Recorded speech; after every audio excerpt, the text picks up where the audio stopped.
দুৰ্নীতিৰ ৰম্যভূমিত পৰিণত হৈছে চাৰ্কে বস্তি গাঁও পঞ্চায়ত।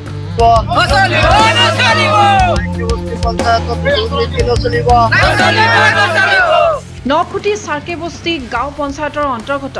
২ নং চাৰ্কে বস্তিত MG এনৰেগা আঁচনিৰ নামত ব্যাপক দুৰ্নীতিৰ অভিযোগ উঠিছে। প্ৰায় ১০ লাখ টকীয়া আঁচনিৰ কামত ২০-৩০ হাজাৰ টকাৰহে কাম কৰাৰ গুৰুতৰ অভিযোগ স্থানীয় ৰাইজৰ। উল্লেখ্য যে ইয়াৰ পূৰ্বেও চাৰ্কে বস্তিৰ বিভিন্ন অঞ্চলত MG এনৰেগা আঁচনিৰ কামত ব্যাপক দুৰ্নীতি সংঘটিত হোৱাৰ তথ্য প্ৰকাশ পাইছিল যদিও বিভাগীয় কৰ্তৃপক্ষই কোনো ব্যৱস্থা গ্ৰহণ কৰা পৰিলক্ষিত নহল। উন্নয়ন খণ্ডৰ জৰিয়তে লাখ লাখ টকা আবণ্টন দিয়াৰ পিছতো চাৰ্কে বস্তি গাঁও পঞ্চায়তৰ একাংশ জনপ্ৰতিনিধিয়ে লুণ্ঠন চলোৱাৰ অভিযোগ কৰিছে স্থানীয় ৰাইজে।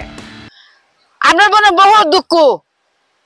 20 বছর খাটলাম প্রেসিডেন্টের কাছে দৌড় দাপ পারলাম আমরা বুড়ের সময় ভোট দিতাম আমরা এই সহায় করবো সেই সহায় করবো রাস্তা দিব গার্ড দিব সুবিধা দিব বাদে বুট ফারে যে আঙ্গর খবরই লয় না যা কিছু সরকারটা সাহায্য সরকার তাইয়ে তারা খাইলা আঙ্গর কোনো হক তারা সাহে না ওখানে আরো 20 বছর ধরে খাটতাছি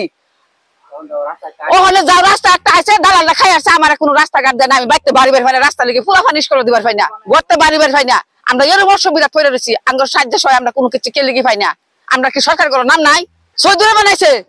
2 নম্বর সার্কে বস্তি প্রেসিডেন্ট রফিক আমার রাস্তাঘাট লাগে সুবিধা লাগে সরকারের না আমরা পাইম কই 2 নং চাৰ্কে বস্তিৰ MG এনৰেগা আঁচনিত চাৰ্কে বস্তি গাঁও পঞ্চায়তৰ সভাপতি ৰফিকুল ইছলাম GRS আব্দুৰ ৰহমান আৰু তেওঁৰ সহযোগী ছয়দুৰ ৰহমানে বৃহৎ দুৰ্নীতি কৰাৰ অভিযোগ উত্থাপন হৈছে। আনহাতে পঞ্চায়তখনৰ প্ৰায় প্ৰতিটো কামত এনেকুৱা দুৰ্নীতিৰ অভিযোগ উত্থাপন কৰিছে স্থানীয় ৰাইজে। মানে আমাৰ এই যিখন ৰাস্তাত আমি থিয় হৈ আছো এই ৰাস্তাখন বহু দিনৰ পৰা আমি কমপ্লেইন কৰি আছো মানে আমি দিয়ে আছো এপ্লিকেশন দিয়াৰ পিছত ৰাস্তাখন হৈছে অৰ্ডাৰ হোৱাৰ পিছত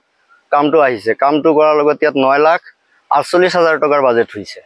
9,48,000 টকাৰ বাজেটৰ মাজত সিহঁতে কাম কৰিলে জিচিবিৰে 19 ঘণ্টা 30 মিনিট সময় কাম কৰিছে কাম কৰাৰ পিছত আমি ৰাইজে বহুত আপত্তি কৰাৰ পিছত সিহঁতে কৈছে যে কামখিনি কৰিম কৈ পেলাই প্ৰায় 1 বছৰ গুচি গ'ল কামখিনি সম্পূৰ্ণৰূপে হোৱা নাই কিন্তু আজিলৈকে অকমান যিখিনি কৰিছিল এটা বৰষুণ দিছিল বৰষুণৰ লগে লগে আপোনালোকে এতিয়া দেখিব পাৰিব যে ৰাস্তাখন গুচি গৈছে মানুহ খুজকাৰিব পৰা নোহোৱা হৈছে তাত আমাৰ প্ৰায় 25-30টা পৰিয়াল আছে এই মানুহখিনি উলাই আহিবলৈ ৰাস্তাত বাটত আহিবলৈ কোনো সুবিধাই নাই একমাত্ৰ এইটোই ৰাস্তা হ'ব লাগে আৰু বিমাৰীখিনি আমি উলাই আনিবলৈ নোৱাৰো গাড়ী যাবই নোৱাৰে আমি নিজে মুৰেৰে কান্ধেৰে লৈ আহিব পাৰ কৰিব পৰা হয়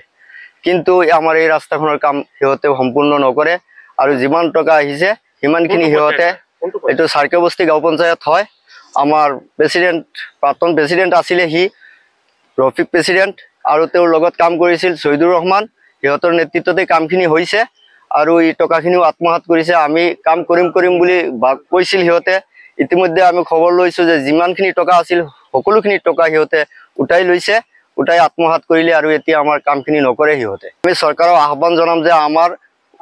তদন্তটো হ'ব লাগে উচিত তদন্ত আৰু আমাৰ ৰাস্তাখন কমপ্লিট কৰি দিব লাগে ছয়দুৰ তেওঁ এখন কৃষক মুক্তিৰ সভাপতি হয় আৰু তেওঁ নিজেও সাংবাদিক লগত আৰু তেওঁৰ লগত ইদ্ৰিছ আলী আৰু এনেকুৱা মানে কংগ্ৰেছৰ কিছু সাংগু পাংগু বহু কেইজন আছিলে সিহঁতে এনেকুৱা কৰিছে আৰু কামখিনি কৰিছে অলিউৰ ৰহমানৰ ৰিপৰ্ট এনভি লাইভ ট্ৰাফিক প্ৰেসিডেন্ট আৰু ছয়দুৰৰ দুৰ্নীতি বন্ধ কৰক